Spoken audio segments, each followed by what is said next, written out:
Hey, it's your friend Lindsay. Welcome to Small Business Growth Tools, where we grow our businesses and our faith. Stick around and I'll teach you how to take intentional action to grow your small business. Hey, friends. Welcome back to Small Business Growth Tools. I'm so happy to be back with you today. I took a couple weeks off. May was an absolute whirlwind. My sister had a baby. One of my parents had a very serious, life-threatening health scare issue situation, and that was quite the ordeal. Everything's good, all good now. We're back on track. But I had to take a few weeks off and just kind of went into survival mode, if you know what I mean. So thank you so much for sticking with me here through the last couple of weeks of no episodes. I hope you were able to maybe go back and listen to a few of your favorites, or maybe you found another podcast that you love. And if that's the case, please send it to me. I would love to listen too. Also, back in May, towards the end of May, I wrapped up my first Sell with Confidence challenge. It is my 4-day live intensive sales training. And I wanted to share some feedback with you because it was such a great 4 days together. And some of the comments were kind of surprising. Not surprising, but there was kind of a theme throughout the feedback that I received from the women that were inside this group, this first cohort. So we wrapped up the first round of Sell with Confidence, and what surprised me most wasn't that these women learned about sales. It wasn't the material or the things that they learned about sales. It was actually what they learned about themselves, and that is the coolest thing of all of it. Nobody left saying, I finally learned how to be more salesy, or I finally learned how to pressure someone into a decision, right? Nobody left saying that. They said things like, I wasn't truly preparing myself. And I changed my mindset from I'm bothering people to I'm actually helping people. One of the women said that she's now a better communicator because of the Sell with Confidence challenge. She learned how to communicate what she does and the value that she provides to her potential customers in a way that makes sense for them. And after hearing all of the comments and all of the feedback and the aha moments, I sat and reflected on their feedback and I realized something. The biggest transformation wasn't sales. It was leadership. These women learned how to become the leader of a sales conversation, the leader to a decision, the leader to helping people solve their problems. And if you've ever felt awkward or uncomfortable or unsure in sales conversations, I think this episode is going to help you understand why. Okay, so stay with me because I want to walk you through the 3 biggest mindset shifts that these women experienced and why I think the real reason sales feels hard for so many business owners. So we're going to dive right in with shift number 1. Confidence comes from preparation, not personality. So inside the Sell with Confidence challenge, one of the tools that the women received is a planning tool. And one of the women said, I think my issue is awkwardness in the first meeting. I really liked the planning tool. And the more that I am prepared and reflect, the easier and less awkward it will be. I truly wasn't preparing myself for these conversations. And I want us to sit in that for just a minute, because I think a lot of women believe that confidence is something that you're supposed to feel. Like it's innate, you're born with it. Like some women have it and some don't. Like some are born with it, some have that it factor, right? It's not. Some people are born naturally confident and some people aren't. But that's not what I've found inside this Sell with Confidence challenge. Confidence in sales is usually the result of preparation. So think about it for me, okay? If I handed you a microphone and I told you to give a presentation on a topic that you've never studied, you'd probably feel nervous and embarrassed and like, what the heck? Why are you throwing me under the bus? Right? But if I told you to speak about your business, your clients, your expertise, you'd feel much more comfortable. And why is that? Because you're prepared, right? I remember being a college athlete and nobody showed up on game day and magically felt prepared, right? We performed at every home football game. We performed at basketball games and volleyball games and soccer games. And the preparation for that 1, 2 to 3 minute routine took hours and hours and hours. We prepared for months, right? Leading up to college, I had prepared for years. I had practiced over and over the repetition, the reviewing it, making adjustments. And when the pressure showed up, preparation is what carried me and my teammates through. Now, sales is the exact same way. Many business owners are walking into conversations hoping that their confidence shows up instead of preparing for confidence to show up.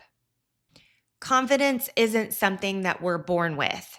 Confidence is the result of preparation. Proverbs 21:5 says, "The plans of the diligent lead surely to abundance." The diligent, not the naturally gifted, not the naturally confident, the diligent, the prepared. Confidence is the result of preparation.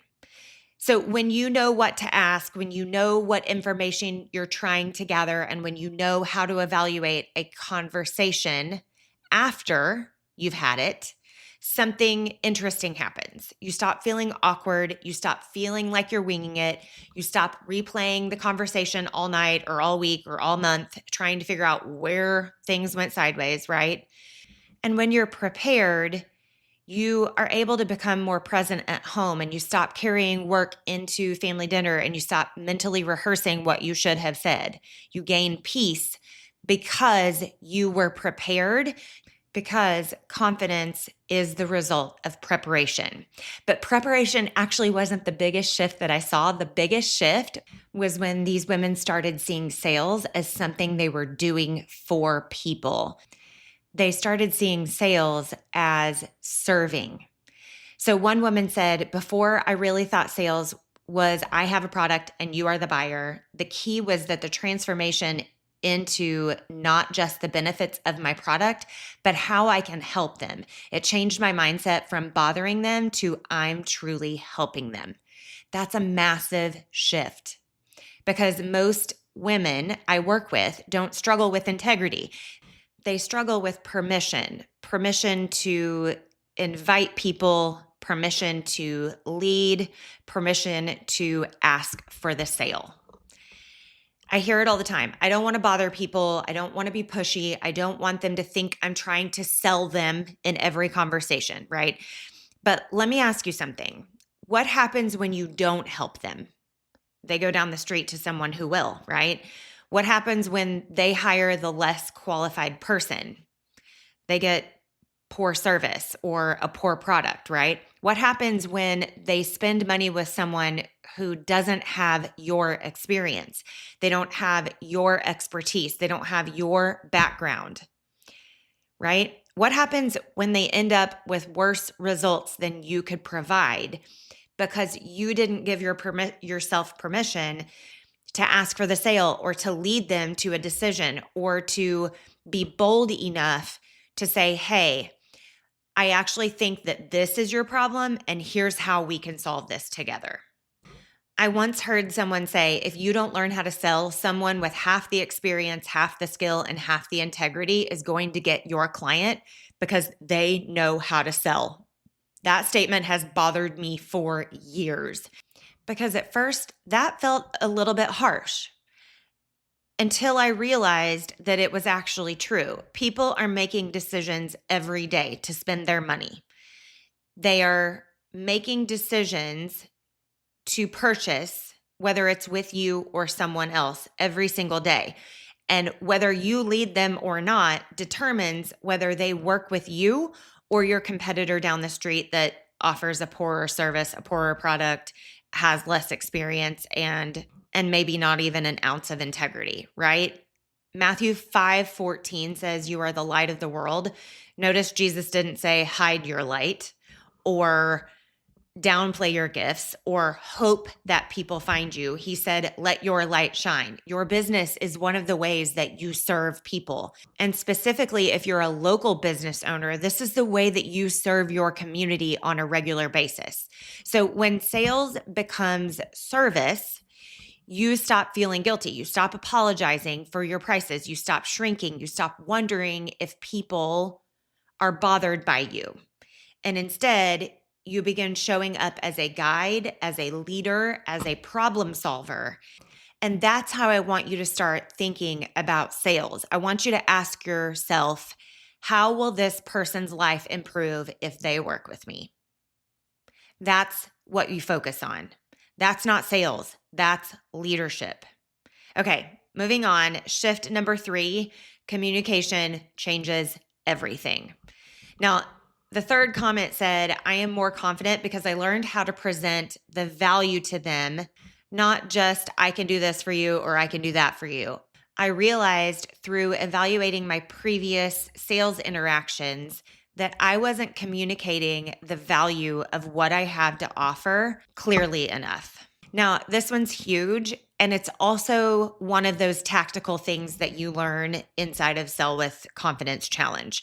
Many business owners are telling everyone the same things, right? They're pitching the exact same way.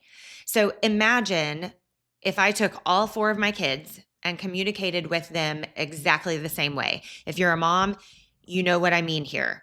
If you communicated with your kids, each of your kids, the exact same way, the same words, the same tone, the same approach, it wouldn't work because they're all different. They have different personalities, different motivators, different needs, and adults are no different. Your buyers are not different.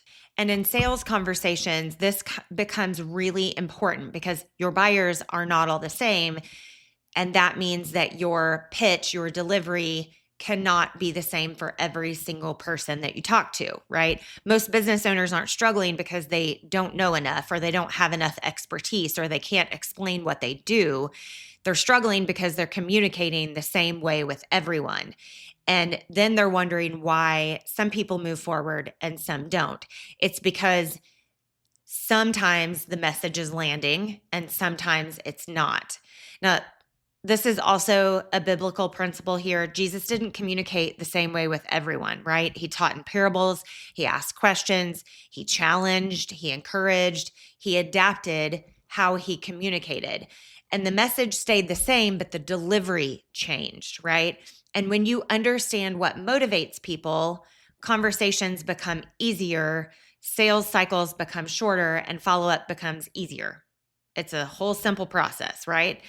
Clients feel understood, and when they feel understood, they start to trust you. And you can stop carrying that pressure of trying to convince everyone because you're no longer just talking, you're communicating. And when you know what to look for in sales conversations so that you can understand what seems most important to that buyer, you start understanding how to communicate your offer to that buyer, right? What might surprise you is that the biggest thing that these women learned wasn't actually sales, even though it was a sales course. They learned leadership. They learned how to prepare, they learned how to serve, and they learned how to communicate. And those 3 things changed the way that they showed up. Confidence isn't something that you wait for. It's not something that you were born with. It's something that you build over time, one conversation at a time, one lesson at a time, one interaction at a time. So if you've ever felt awkward in sales conversations, if you've ever heard, "I need to think about it," or "that's really expensive," or "I need to talk to my husband," or "let me get back to you." If you've ever wondered why people aren't moving forward, Sell with Confidence was created specifically for you because sales isn't about pressure. It's about leadership, and leadership can be learned. If any part of this episode hit home with you, I want you to join me for the next Sell with Confidence Live. It'll be in September. You can join the waitlist now. You can go to lindsayfletcher.co/waitlist, enter in your information, and you will be the first to know when the doors open up for the next challenge. We'll walk through exactly how to prepare, how to communicate, and how to lead conversations so that sales feels natural and aligned with who you are. So join the waitlist, lindsayfletcher.co/waitlist. That's a wrap on episode 119. I'm cheering for you as always. I'm praying for you and I'm praying for your business, and I'll talk to you next week.